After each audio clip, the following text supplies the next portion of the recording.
Hey there, all you creepers and reapers. Welcome to another episode of the Femme Fatalities. I'm your co-hostess, Anna, and I am here with...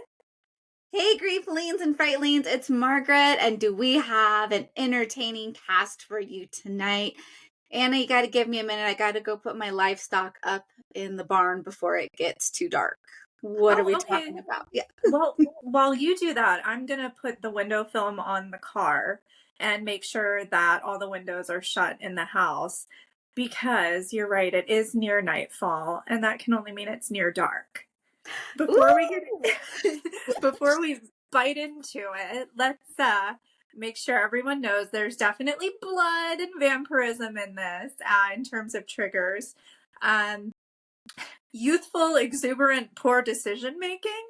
If that's a trigger for you, there's definitely that. Yes. Also, child abandonment, children in kind of awkward situations, I guess, is a way to describe it. Let's see. People on fire, spontaneous combustion. Did I miss any? Oh, blood transfusions. Yes. So if you don't like blood, you might not want to watch any vampire movie in general, but especially maybe not this one. Yes. Addiction, attempted sexual assault, and like Anna was saying, it's a violent movie. Let me check my notes. Oh, yes. An objectification of women as well. Mm-hmm. Yep. Yes. So you're pretty standard vampire fare, I would say. Mm-hmm. I would agree. Yeah. So our story starts out where our young hero is at the mini mart, which is where all the kids in the 80s would hang out, or so I've been told. And he comes across a young woman eating ice cream. And that's kind of the end of where the movie's normal. So, come to find out, she has a taste and thirst for blood. Bites him, he becomes a vampire as well, and then he starts running with the vampire crew. And then a lot of things happen. Yes. So much in this movie. So, first of all, Caleb, he's a jerk. Like, he tries to sexually assault her when she's like, take me home, and he like come get my keys, and she doesn't want to hurt him. And then we see him become an addict, right, for the blood, like after she bites him, and then she's feeding him and she has to push him away, and he's like all giddy with blood. So, and then go ahead. I was just gonna say, talk about a really intense, unhealthy, codependent relationship. Like, that is certainly the monster world equivalent, I would say. And I'm so sorry, I didn't mean to interrupt you. What were you gonna say? You were good. I was say, and then we have Caleb's dad and sister and their ambiguous loss. I really loved how the movie showed that, like, Caleb is now an addict, and so he's missing, and that ambiguous loss, right, where somebody you love is mentally present and physically missing because of the addiction, and the police aren't helping them. And so him and his little sister are panicking. They're terrified. They're trying to find their loved one and pull him out of the throes of his addiction, even though they don't realize he's an addict yet. Absolutely. And then I think the creativity that I will give the writer credit and the director, when Caleb's father like rescues him because he's a veterinarian and he takes him and gives him a transfusion, which is a prominent theme in a lot of vampire movies I've been rewatching lately, and it just never occurred to me until I watched Near Dark. But I think that kind of this whole idea of pure altruistic good can overpower the dark forces is really strong in the end of the movie, because not only does Caleb's father save him, but then Caleb also saves his betrothed. Yes.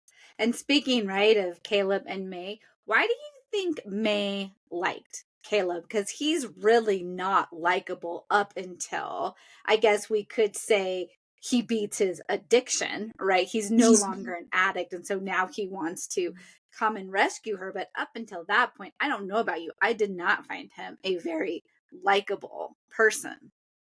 Yeah, I think like for me watching that, if I would have been in May's place and her human appearing age, not her vampire age, and just trying to hang out and eat my freaking ice cream cone, and somebody approached me, I'd throw it at them. You know what I mean? Mhm. So, but I think in another sense, he was an easy mark too, because she could tell, like, okay, well, he's just like a young guy who's probably out for one thing.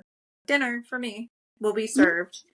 Um, but maybe he did have some redemptive qualities. And I guess that's really up to the viewer, because we don't know the entire storyline as they're spending time together.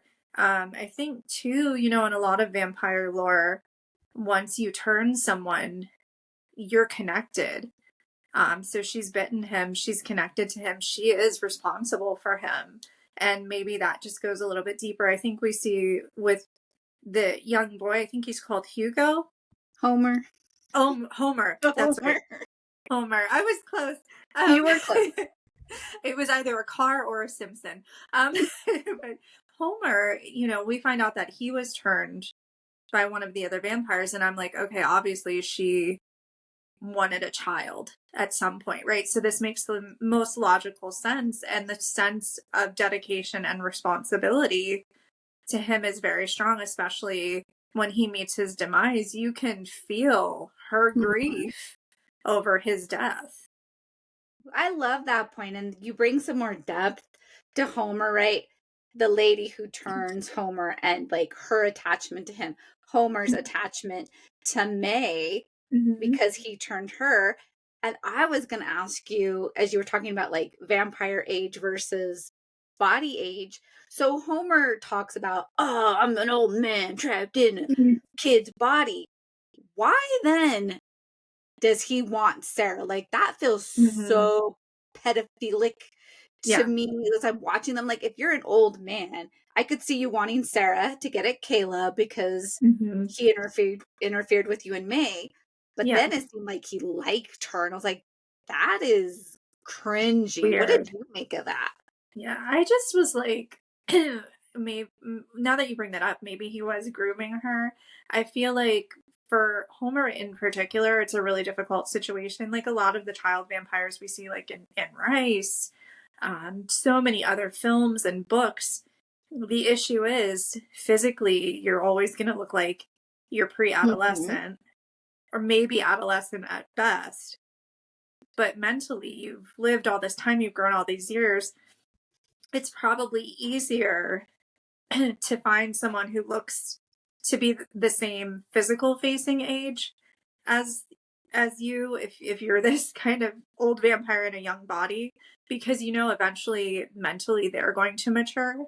They're always going to be younger than you, but at some point they're going to kind of speed up and pick up and become adult minded rather than child minded. And I think that that might be a part of it too, because Homer, I think he's adorable. I'll say that first, but he's past like the cute stage for kids Mhm. where like, till about 7 or 8, anything like a kid does, they could like kick me in the shin and I'd be like, oh, that's so cute. You know what I mean? Because like kids are just adorable. But then like they get a little bit older and like they start like getting into mischief, like real mischief, or telling you like they don't like you or picking at you, just like all of us did when we Mhm. were kids. So Homer's like in that era. So what adult is going to be like, oh, you're adorable? They're going to just be like, go find something to do, you 11, 12-year old, or whatever age he's supposed to Mhm. be. Ooh, I love that take on it. That makes a lot of sense then why he would go for Sarah. And I'm also curious because they are really dirty. That group of vamps is dirty. Do you feel like that was intentional by the filmmakers? Since this, we could argue this is a film about addiction, that they were trying to make a statement about this is what happens when you are an addict. Like your life changes. You don't have all the luxuries, or your thoughts are consumed with your Yeah, addiction. What did you make of that? I agree with you. I also really liked that they were a little bit unkempt. They were kind of the rebels of the vampire world, and a lot of vampires are portrayed as they've lived like hundreds of years and they've amassed this wealth and they're all perfect and this and that. But I think realistically, if there were a vampiric society, not everyone would fall into that category. I think there would be a lot of travelers who were in the RVs going out at night and stuff like that, because that's way more cost effective. It's way more sustainable, right? You're going to have to get a job. You're going to have to work night shift somewhere, preferably at a blood bank. Problem solved. But there are a lot of things that aren't taken into account in a lot of vampire type films. We just have this assumption that you're like gajillions of years old and loaded and kind of hot if you're a vampire. And I like that the Near Dark crew is kind of gritty and definitely rough around the edges, and that they've lived their life and now they're living their death, or their, undeath, I guess we could Mm-hmm. say. Um, because I think that speaks to humanity a little bit more. And I'm the first to argue that like werewolves are pretty much like one of the only supernatural beings that still hang on to their humanity. But I like the idea and presentation that somewhere underneath it all, vamps still have some level of humanity too. Yes, I love that you bring that up, and I'll be curious because listeners, Anna and I have got quite a few vampire universes we're jumping into over the next couple weeks. And so touching on, where do vampires have their humanity? And we could argue Homer does, that lust, that anger, or like Mama Vamp, when Homer is gonna die, like we feel her Oh pain, yeah. like they are this community. We could even argue Bill Paxton's character, right? Like Oh once yeah. he likes you, you're in with Oh him. yeah. And how Caleb had that maybe with his dad and his sister, and then he gets that again with this group of vampires. Oh yeah. Well, and plus like Bill Paxton's character, I thought it was kind of an endearing, sweet scene when he's in the car with Mama Vampire, and they're waiting to get mugged so they can eat. And he's like, "Oh, I remember when I first saw you and I thought you were the most beautiful thing I ever seen, and that's why I had to turn you so I could have you forever." And I'm like, it's kind of creepy, but it's also kind of sweet. Yes, the papa, like daddy Yeah. vampire and mommy vampire, and Mhm. how it feels like they almost bring like this wisdom, like they've Yeah. been around so long. And then they've got Bill Paxton, who is just out having a good time. And then Hmm. they've got Homer and May, who still feels like she's struggling. She didn't want Hmm. this. She feels homesick. And I wonder if that's why she turned to Caleb, because he Hmm. was a tie to like what she no longer had, Yeah. and she wanted somebody to connect with. He felt toxic. I felt like their Hmm. relationship was kind of like, hey, this is not Yeah. what you want in a relationship. Yeah, I agree. And maybe I try to be the eternal optimist.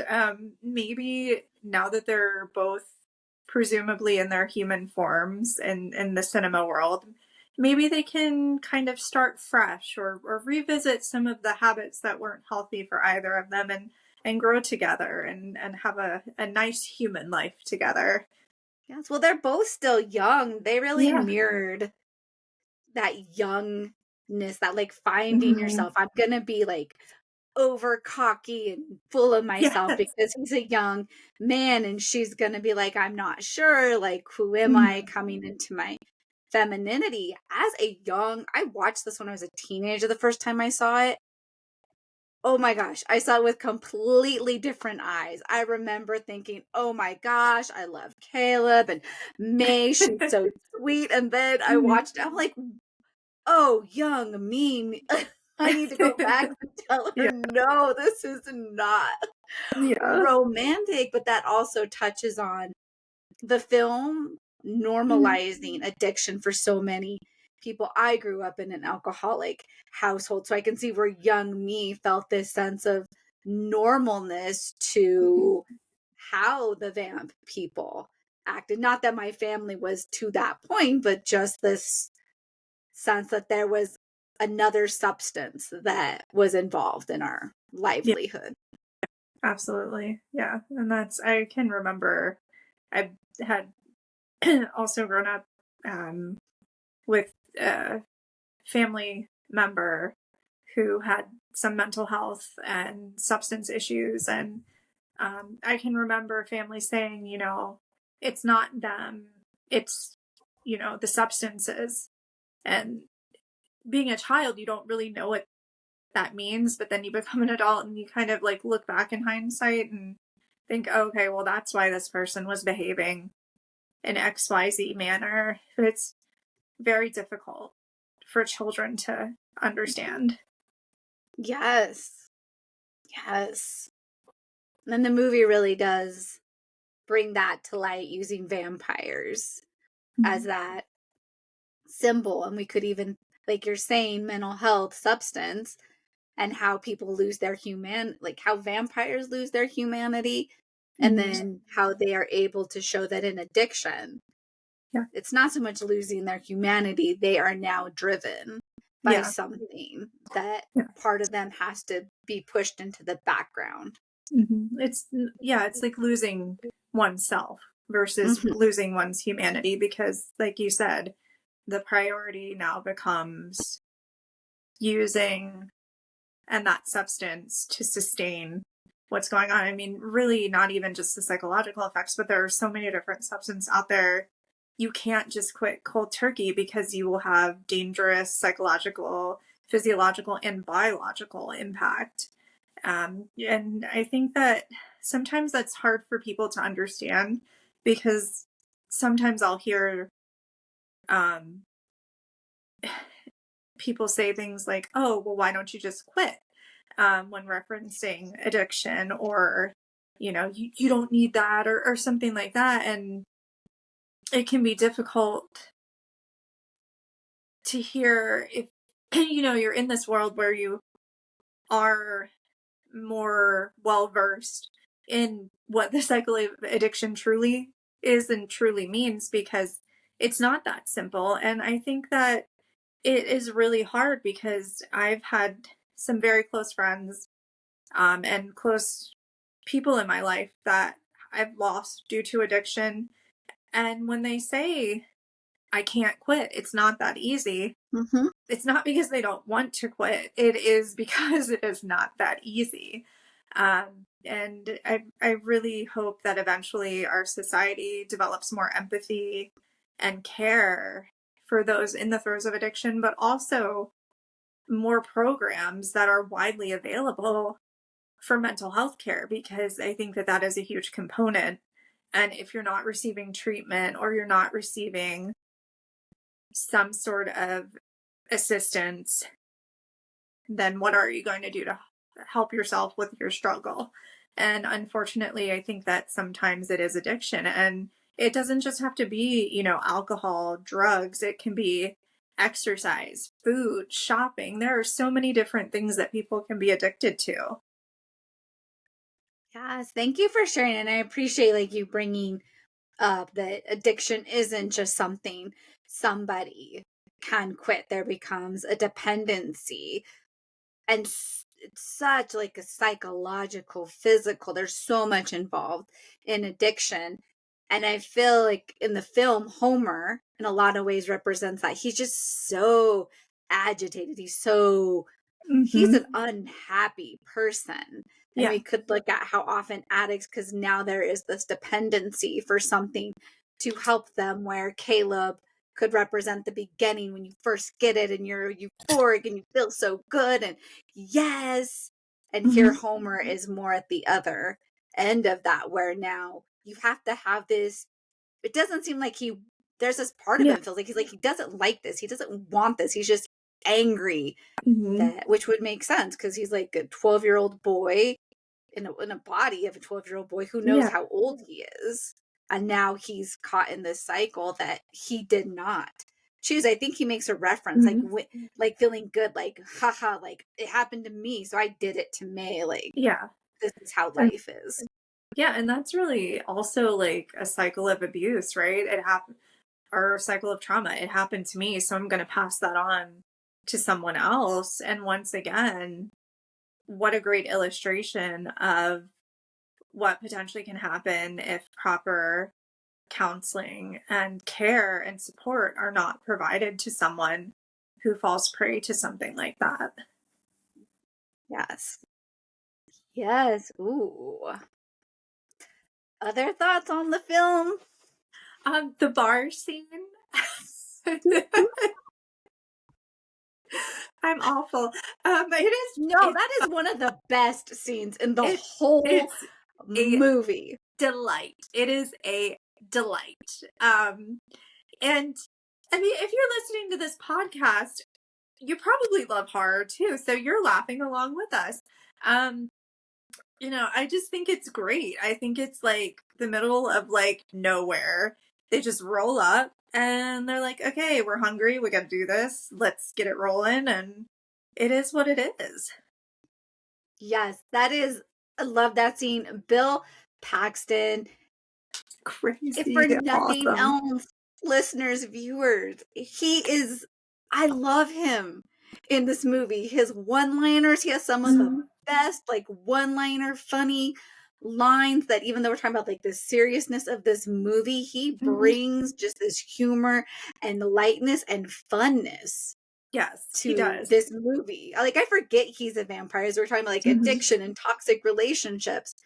He just seems like this guy that's just like along for the ride. Yeah. His character in this movie to me, he is like that friend or family member that crashes your house when you're having a get together, legit makes like a sculpture of a prehistoric lava explosion out of mashed potatoes and gravy coming down, and then like takes tofu or whatever protein there is and makes little dinosaurs out of it and like reenacts part of the prehistoric era on the plate, but like everybody is loving it because it's just so wild and unhinged and just different, and it's fun. He's exciting. Mm-hmm. Yes. Yeah, I agree. Yeah, he's a good time. Who are you in the film? Who do you most relate Oh, to? that's a good question. That's um a hard one with this one. Probably the horse. That's what I was thinking. The horse. Yeah, like, yo, something's going down and I'm not hanging around to find out what it is. Bye. Yes. I think that but if I had to choose one of the vamps, it would probably be Mama Vamp because she's got a great sense of style. She's kind of wild, but she also is very caring. And I feel like she dispatches her victims very quickly versus Yes. suffer. What about you? Yes. Oh, I'm with you. The horse or Mama Vamp. Either one of those. No, I have a question for you too. So the bar scene, Yes. there's one escapee and he goes to the police. This is a two-part question.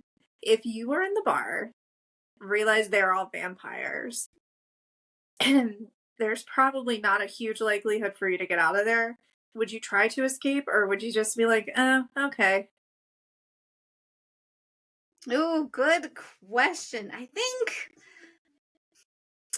I would be weighing my odds. Can I escape? Can I reason with them? Maybe I could like get Bill Paxton to like maybe be my friend or Mhm. something and maybe do something there. Like, I think I'd be like, how could I get Mhm. out? Maybe I'd be like, let me just join you. Or I know where there's some good food. Don't kill me yet. And I'll take you down the road here and help you out. But I think like intuitively, I think we try to escape because that's what we do. Yeah. How about you?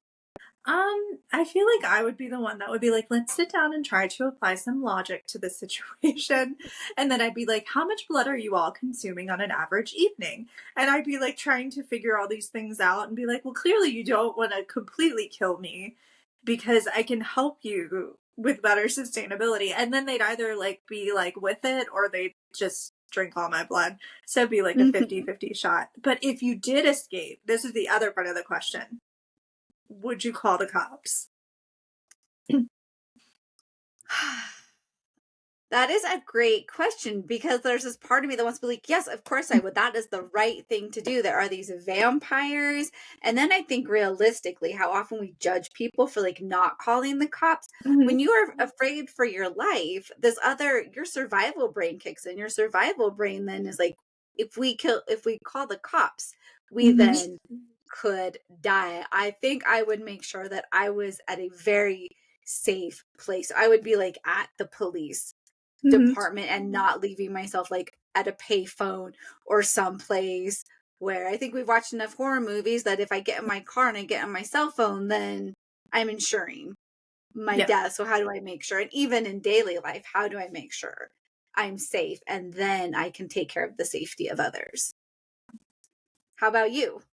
Well, I'm sure you probably have guessed this, but since we're in this supernatural universe, I think my first plan of order would be to find someone afflicted with lycanthropy and be like, hey, I'll help you if you help me. Right? So I want to be infected as well. Because historically and in most folklore and stories, if I'm a werewolf, then I can eat vampires. So, they come looking for me, they're going to get a surprise and I'm going to have a full belly. But also it's like in exchange for like 3 nights a month. I think I can handle that, right? As like a cisgender woman, I have PMS every month. I mean, it can't be any worse than that. So um, that's kind of the first order. And then I think for me, I don't necessarily believe I would call the cops because what are they really going to do? Nothing, right? Because depending what you believe about the vamps, they can turn into mist or burst into bats and just get out of there anyway. So I think I'd have to kind of figure out how to help other people. And part of that would still involve like figuring out how to sustain the vampire population without extinguishing the human population. Which, by the way, keep listening to our podcast because that is directly relational to another episode that we'll be having soon. Yes. And I really appreciate how you bring up, especially now in our current situation, that the police are not always the safest option to call, depending on who is calling, who they're calling on. We'll have to go back to Barbarian at another point. Sorry, listeners, that one we had 2 failed recordings. In both of them, we touch on how, because of our heroine, the police do not intervene when she reaches out to them. So Anna brings out a really good point. Depending on where you are in American society, calling the police may do you more harm. It may not help you at all. And those factors come into play when we decide, do I call the police? Am I going to now be on a mental health hold because I told them there was a bar full of vampires? And so now, or am I going to jail because they go check it out and they go, nope, you must have killed them. All these things come into play, especially when we have a very broken justice and police system. Absolutely. And if you are in a real life human world facing situation where you are not sure if you should call, emergency responders or your local PD or really anyone within that kind of penal system, there are other resources to you. There is always 988. We say it almost every episode, but know that there is a level of anonymity with that as well. If you are in some sort of domestic situation, most regions in the United States do have domestic abuse lines. They also have emergency shelter plans. If you are closer to a city, it's going to be more available to you. But if you are in a more rural area, they still are going to have resources for you that may involve planning and effectively alleviating yourself of the situation during a time that is most safe for you and potentially anyone else who's being impacted. Yes. And if you go to our Instagram, we do have pinned on there warm lines that do not call the police. So lines that are known for not even involving the police that provide mental health support. So if that is a concern for you, there are those options. Absolutely. Because sometimes, as Margaret said, a 72-hour hold is not the best solution for an experience someone is going through. And like so many other industries, there's such an almost categorization. If your position is this, then your role is this, and you receive a minimal education related to something beyond that scope. And as I said, that does not just happen with emergency responders. It does not just happen with the police. That happens throughout many, many, many different career categories. Something I would compare it to is take any corporation. The lead accountant knows that marketing spends money, but they don't know what marketing spends it on or how they spend it usually. They just get the expense reports, and vice versa. Marketing knows that accounting pays the bills, but that's kind of about it. So, if you think about it in those ways, it's a little bit easier to maybe conceptualize it. But it is not any fault of your own if you're reaching out to request assistance and it may not be what you're looking for or the proper assistance provided. A lot of it really comes down to training and education as well. Yes. Ooh, thank you for sharing. Yeah. So use your best judgment. Listeners, do what is best for you and know that there are supports out there, people that have what you need. Absolutely. Well, Yes. I do have to mention that it will soon be time for me to have some riboflavin fruit punch, if you know what I mean. Ooh. I gotcha. Yeah. You're getting thirsty. I am getting thirsty, and this water is not doing it. Although I recently learned, here's a fun fact, just random in the podcast, that your sweat and your tears are plasma. So technically, we all cry and sweat blood. And it kind of makes sense as to why your tears sting. But I did not know that. And I just find that to be very fascinating. Yeah. That is. Ooh, thank you for sharing. Mm-hmm. Yeah, and like the old adage about like saving your tears in a jar and then like either you drink them or like your beloved drinks them. I'm like, oh my God, that's plasma. It's plasma. You're drinking plasma. It's another form of vampirism. Right? Oh my goodness. Well, it's time to take a couple of swigs, check to see if the sun is going down yet, make sure my window tint is all set, and crawl back into the coffin for a few minutes. Yeah. See you next time we're out of the coffins. Yep. Can't wait to take a bite out of the next one. Bye-bye. Nope. Oh, don't forget to like, subscribe, follow. Yeah, do that too. Thank you for listening. Bye.